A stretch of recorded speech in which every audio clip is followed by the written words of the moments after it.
Three, two, one. Good morning and welcome to your Thursday edition of the Morning Jog. I am your host, Matt Cohan, and I am here with the exceptional Francis Ellis and Roethlisberger. Hello, boys. Ladies, how are we? Hi, guys. Hey, hello. Good. Again, as I mentioned earlier, the 20th different background for Francis in the pack.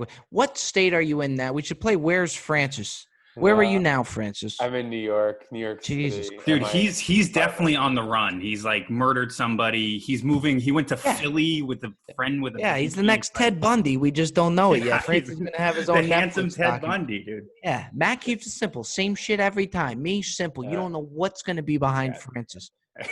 Well, yeah, I don't really know what to say. I'm sorry. Just say that you're rich. No, that's not what's happening. I've been like staying at friends' houses. It's just that you guys just stayed put, and like I go around places. I don't know. I travel a little bit. Enough. I've been Fair like, enough. I'm on a friendship tour right now. Like we were in Maine for months, and that was the problem. Was that in Maine I kept using different rooms. So you guys Totally. You're on board with me here, right, Matty? Guys, we don't know. Dude, I am so. I've looked at that fucking ugly ass watercolor behind your head for 2 months now, and Francis is just shuffling them out, dude.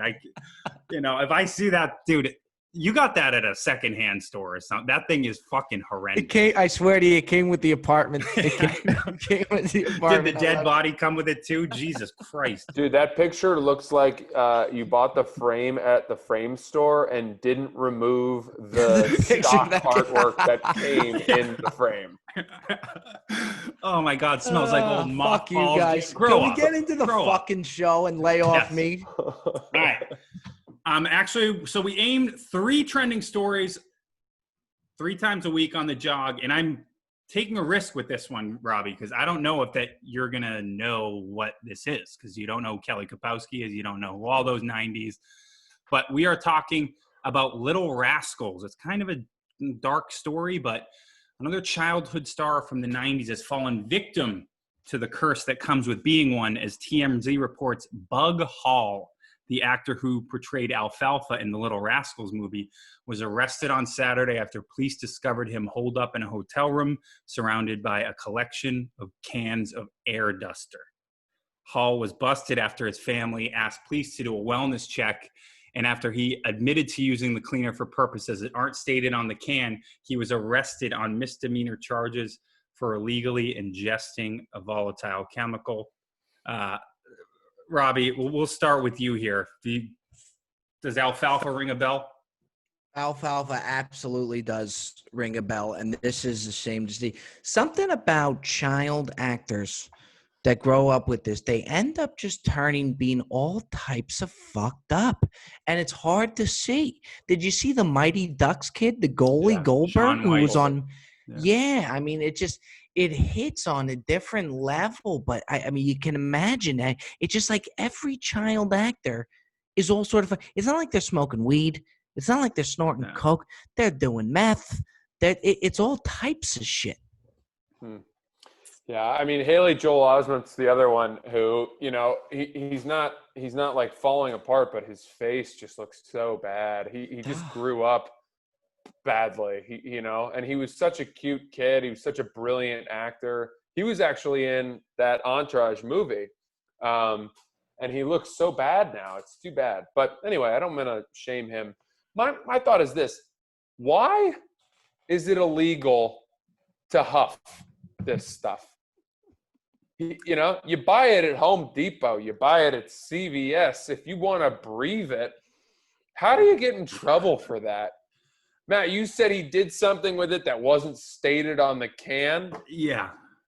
I was kind of wondering that too. It's like everyone knows it's bad for you, but like I don't know. I'm not trying to take like a libertarian line here, but if you want to breathe stuff that you're not supposed to breathe, but is totally legal, I don't know. To me, it's like overdosing on Tylenol. Like, you can get it anywhere. If a guy wants to overdose on Tylenol, by all means. I mean, he was released after. I think police just like brought him in because they don't want a guy sniffing air duster out in public.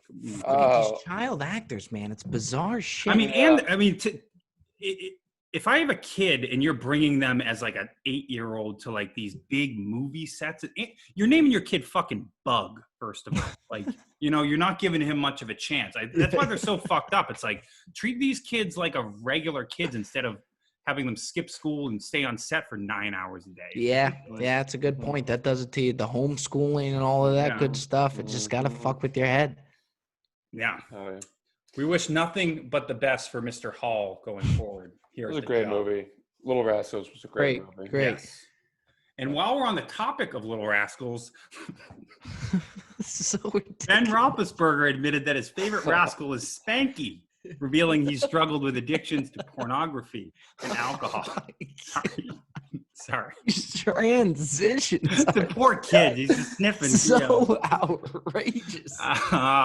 Okay, so Roethlisberger said, I've fallen as short as anybody. I've been addicted to alcohol. I've been addicted to pornography, which makes me then not the best husband, not the best father, not the best Christian I can be. Married to wife Ashley Harlan for nearly a decade. Roethlisberger, who is a father of 3, added that being a professional athlete doesn't make him immune to transgressions. Quote, people don't realize all the time that us athletes, we're human. We sin like everybody else. I am no different. We make mistakes. We get addicted to things. We sin. We're human. I think sometimes we get put on the pedestal where we can't make mistakes. Francis, what's your thought on Ben? Let me tell you something. I've interviewed Ben Roethlisberger, and I may have mentioned this before. This is the first time hearing this. No, I didn't hear it. I have met and interviewed Michael Vick, and then Ben Roethlisberger joined the conversation, and I can definitively tell you that Ben Roethlisberger is way more of a piece of shit, in my opinion, than Michael Vick. I got real bad vibes from Ben Roethlisberger, and to me, him admitting to being addicted to pornography and drinking is kind of like copping to a lesser crime to try to get everyone to forget the fact that he was hit with rape charges in that bathroom, and that whole thing was kind of forgotten and swept under the rug. So I don't know, man. Shut the fuck up about being a good Christian, being a good husband. You're not. Nobody ever thought you were. Right. This guy is so full of shit. I don't know if you remember when he got caught riding a motorcycle without a helmet, delivered this big apology, and then was found riding a motorcycle without a helmet again a couple weeks later, whatever the hell it was. I may have that story a little wrong, but it was something like that.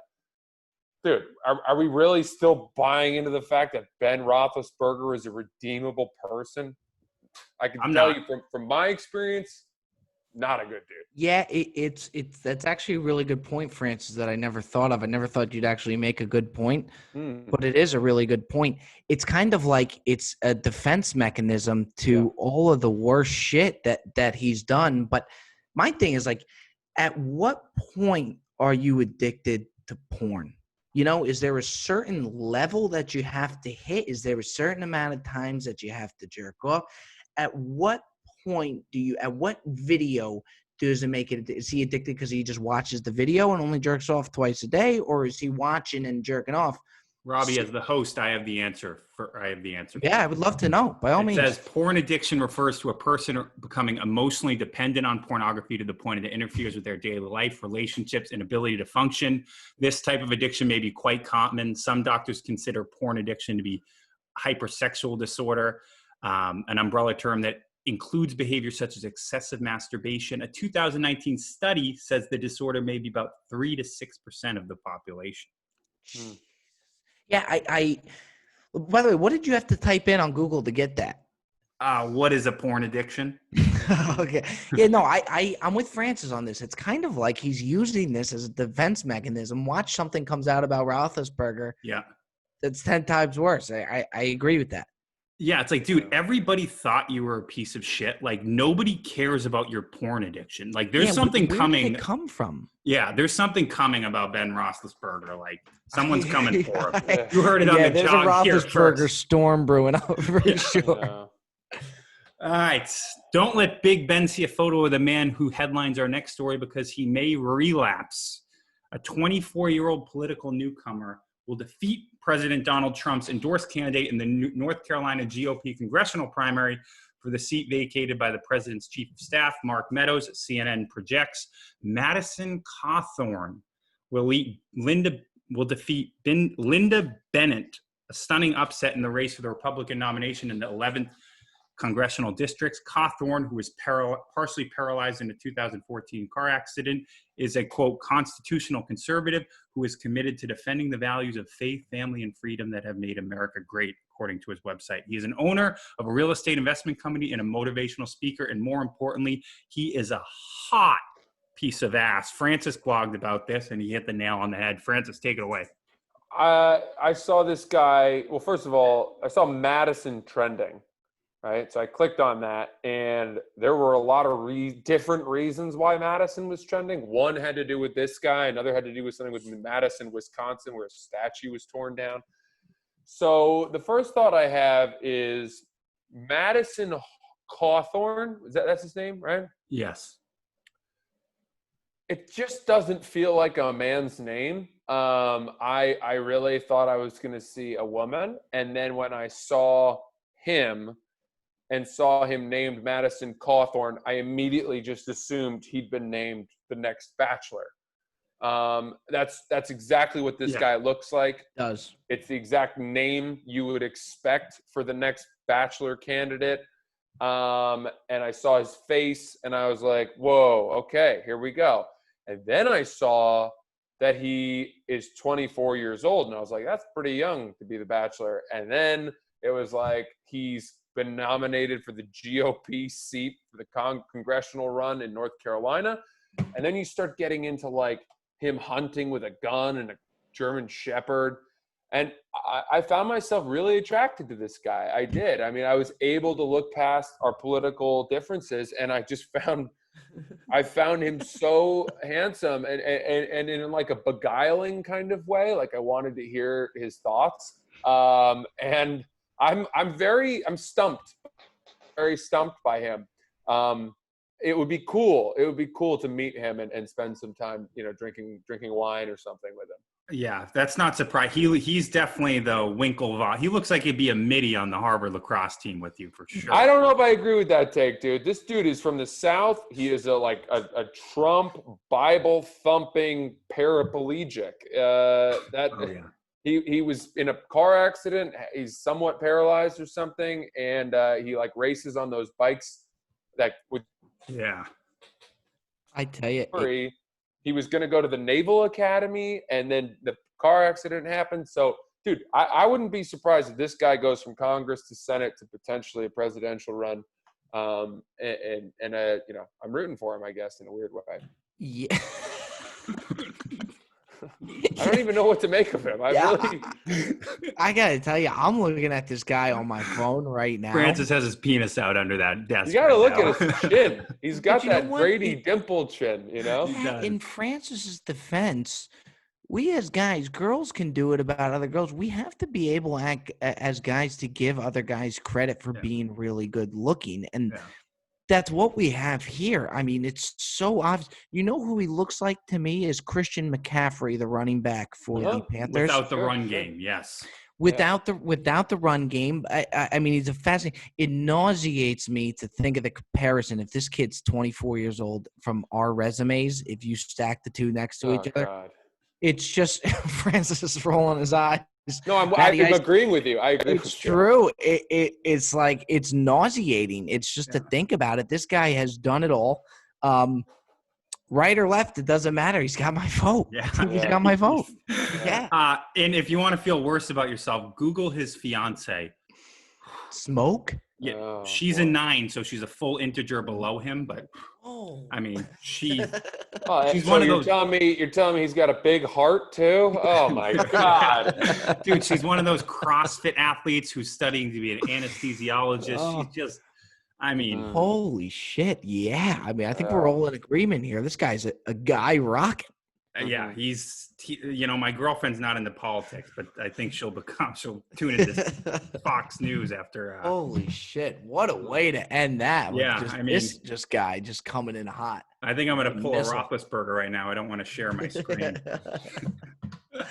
All right, fellas, that is your Thursday edition of the Morning Jog. We will be back here same time, same place on Tuesday. Have a good weekend. Bye-bye.